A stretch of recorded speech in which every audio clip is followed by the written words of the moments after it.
दोस्तों, हाल ही में भारत सरकार के द्वारा ट्रांसशिपमेंट फैसिलिटी जो बांग्लादेश को दी जा रही थी उसको रोक दिया गया था, जिसको बांग्लादेश के लिए एक बहुत बड़ा झटका माना जा रहा था। लेकिन अब भारत सरकार के इस एक्शन के बाद बांग्लादेश ने भी भारत के ऊपर काउंटर अटैक किया है और दोनों देशों के बीच अब एक नया ट्रेड वॉर की शुरुआत होती हुई दिखाई दे रही है। बांग्लादेश ने एक बार फिर से कुछ ऐसे फैसले लिए हैं जिनका असर सीधे तौर पर भारत बांग्लादेश व्यापार पर पड़ रहा है। इन फैसलों से न सिर्फ भारत को नुकसान हो रहा है बल्कि बांग्लादेश की अपनी ही इंडस्ट्री पर बहुत बुरा असर पड़ सकता है।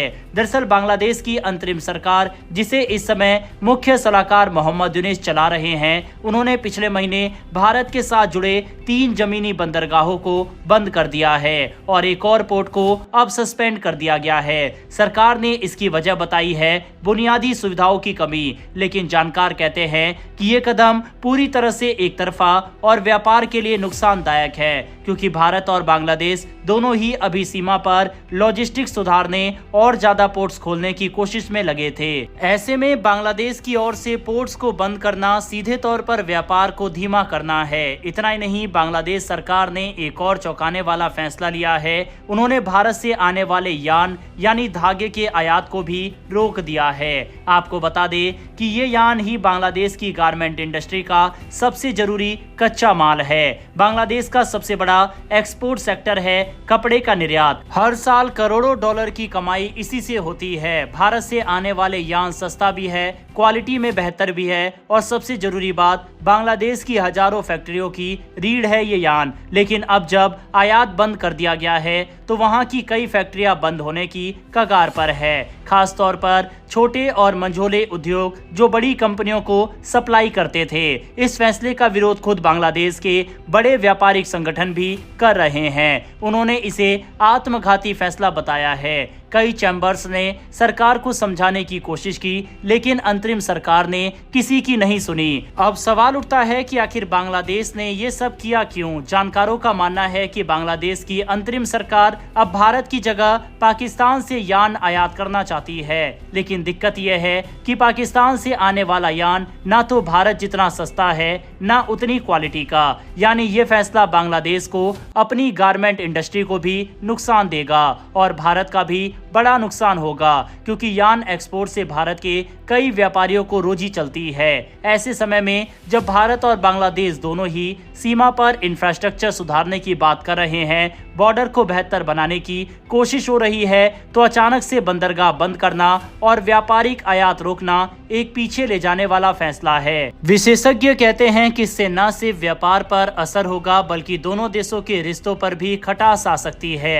भारत सरकार ने इस पर फिलहाल कोई बड़ा बयान नहीं दिया, लेकिन भारत ने इससे पहले बांग्लादेश को ट्रांसशिपमेंट की सुविधा भी बंद करने का फैसला किया था। यानी बांग्लादेश अब भारत के जरिए तीसरे देशों को माल भेजने की सहूलियत खो देगा। यानी एक तरफ से भारत ने भी अपना रुख सख्त कर लिया तो दूसरी तरफ बांग्लादेश भी कठोर कदम उठा रहा है। इस पूरे मामले में सबसे ज्यादा नुकसान हो रहा है दोनों देशों के आम व्यापारियों और मजदूरों को। जहां भारत के यान व्यापारी परेशान है तो वहीं बांग्लादेश की फैक्ट्रियां भी मुश्किल में है। और सबसे अफसोस की बात यह है कि ये फैसले एक अस्थायी अंतरिम सरकार ने लिए हैं, जो कि ना जनता द्वारा चुनी गई है और ना ही लंबे समय तक सत्ता में रहने वाली है। लेकिन उनके एक तरफा फैसले से सालों पुराना व्यापार और भरोसा कमजोर हो रहा है। इसके अलावा बांग्लादेश ने एक और बड़ा फैसला लिया है और पाकिस्तान के नक्शे कदम पर चलने की कोशिश की। दरअसल बांग्लादेश ने फिर से अपने पासपोर्ट पर वो पुरानी लाइन जोड़ दी है,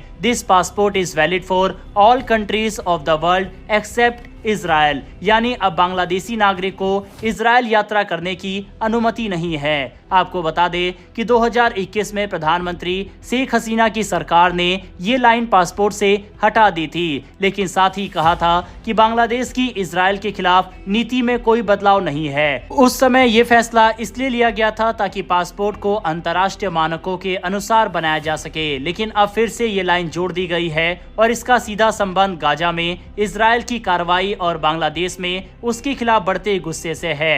हाल ही में ढाका में हजारों लोग सड़कों पर उतरे, लोगों ने फिलिस्तीनी झंडे लहराए, फ्री पैलेस्टीन के नारे लगाए और इजराइल व अमेरिका के नेताओं की तस्वीरों को जलाया। इस आंदोलन में बीएनपी पार्टी, इस्लामी संगठन और कई अन्य राजनीतिक दलों ने हिस्सा लिया। एक तरफ देखा जाए तो यूएई और तुर्की जैसे देशों के नागरिक आराम से इजराइल आ जा सकते हैं। यहाँ तक कि इस्लाम की शुरुआत जहाँ से हुई यानी सऊदी अरब ने भी इजराइल के साथ अपने रिश्ते मजबूत करने की कोशिश शुरू कर दी है। लेकिन दूसरी तरफ बांग्लादेश और पाकिस्तान जैसे देश हैं जिन्होंने अपने पासपोर्ट पर इस तरह की बातें लिखी हुई है।